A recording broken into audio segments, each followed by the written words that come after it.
A few words about Doug Freedman. Well, Dougie was in that upper echelon of musicians. I think I first met him when they came to my high school and played in F-Wing. It was Dougie Freedman and Dave Moreno on bass. I don't quite remember who was on guitar. It might have been Joey Calcagno.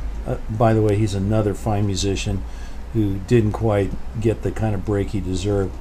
But yeah, Dougie, he was kind of a fixture and kind of known as one of the legitimate musicians. Knows what he's doing, can read music, knows music, that kind of stuff. Of course, we all know him from Vital Signs and all that, but long before that, we crossed paths. At least I did, anyway, from time to time. When he would play the Bohemia or any such local Hayward club, whether it be Rags was one of his bands, I think.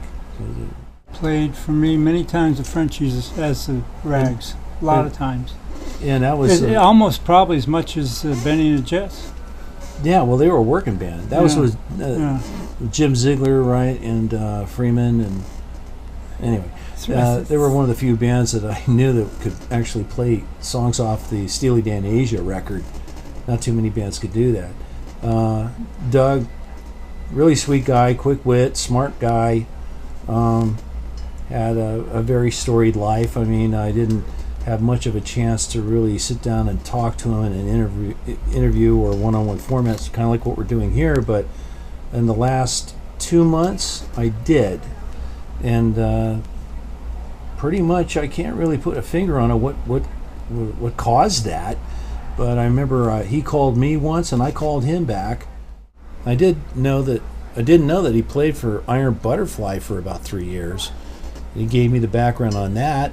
That was pretty interesting. And then, he settled in, he got older. It seems like once you pass age 30, you're kind of out of the business. Yeah. And so he was living in Mountain House with his, wife or girlfriend and giving lessons and whatever until COVID shut him down. Played for me quite a few times. Was always at, mostly all our book reunions. I mean, he was always there.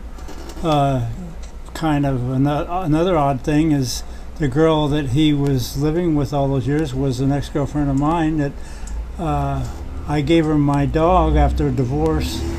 I had 2 dogs. I gave her, when I was taken out, I gave her my dog, and she, after a couple of years later, she became Doug's girlfriend. Is she a musician? Does she play an instrument?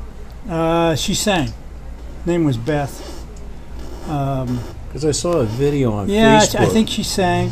She used to, I used to see them at Sausage and Suds and at the place down at, on the Hayward show thing. Right, yeah. Whatever they called that one in that Hayward. Bar. No, the outdoor thing they did every year down there. Right, the Show and Shine. But they always were there. They were always there. In fact, Jimmy Bedford would be working on it, and of course they'd be there too.